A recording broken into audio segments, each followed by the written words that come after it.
After Michael Jordan took over the shoe world, more professional athletes and their signature shoes have infiltrated the fashion world at a much higher rate than expected.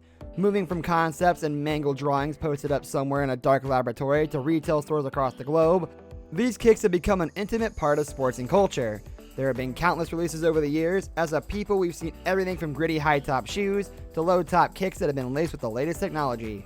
Going through all those releases, we've decided to pick out the top signature shoes of all time for hoops and fashion. The criteria behind these choices went on something like this. Each shoe was ranked due to its ability to be stylish with an outfit and still a high-quality shoe to play in. Here's the list. Air Jordan 4. When Tinker Hatfield created the Air Jordan 3, he changed the way we look at sneakers. Designing with a sense of continuity, the follow-up Air Jordan 4 was another masterful addition to the legendary line. As a mid-top, the 4 was the perfect on-court and casual shoe. The materials used made for an industrial-strength sneaker that looked and felt great. To add salt to the wounds of other signature kicks, the Air Jordan 4 also has great meaning around it. Those were the kicks that Jordan wore when he sank the game winner against the Cavaliers in the '89 NBA playoffs.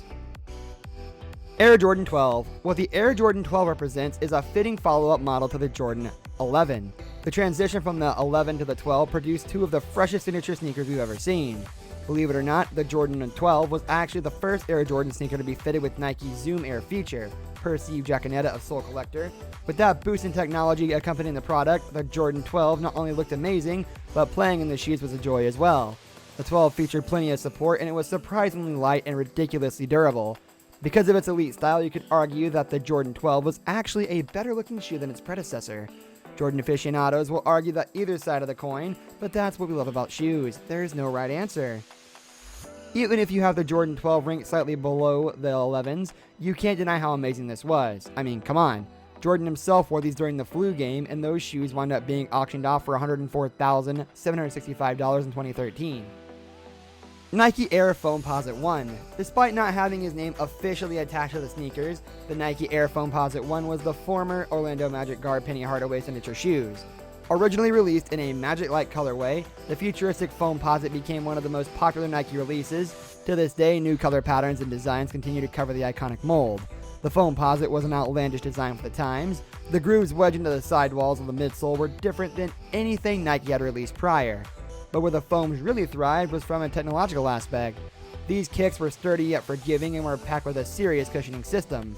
Credit goes to Nike's current creative director and vice president of innovation, Eric Avar. Avar was the father of the Foamposite revolution. In the press release detailing the history of the kicks, a forgotten piece of information was revealed. While many attribute the Foamposite to Penny Hardaway, University of Arizona freshman Mike Bibby was the one to debut the shoe during the 1997 tournament. On par with some of the greatest releases in sneaker history, the Nike Air Foamposite 1 remains a pillar of greatness. Air Jordan 11. Ladies and gentlemen, I give you the Air Jordan 11. If the Air Jordan 1 doesn't do it for you, odds are that the 11 is your on-court weapon of choice. Created by Hatfield, the Air Jordan 11 was released in 1995 and worn by MJ during the Bulls' 1995 and 96 season. While the design is still perfect to this day, the shoe is immortalized because of the fact Jordan won his 5th NBA title in them. The Concord edition, a black and white offering, and the more traditional Bulls colorway were both endearing models, but true Jordan fans covet the Space Jam editions more than the rest. Worn by Jordan during the film Space Jam, the black midsole and leather toe were brought to life by the white underlay and a blue Jumpman logo. To show how popular the model remains, in December 2014, Jordan Brand released the Legend Blue edition of the shoes. That particular version resulted in $80 million in sales. The Air Jordan 11 is a true staple of not only basketball culture, but also pop culture.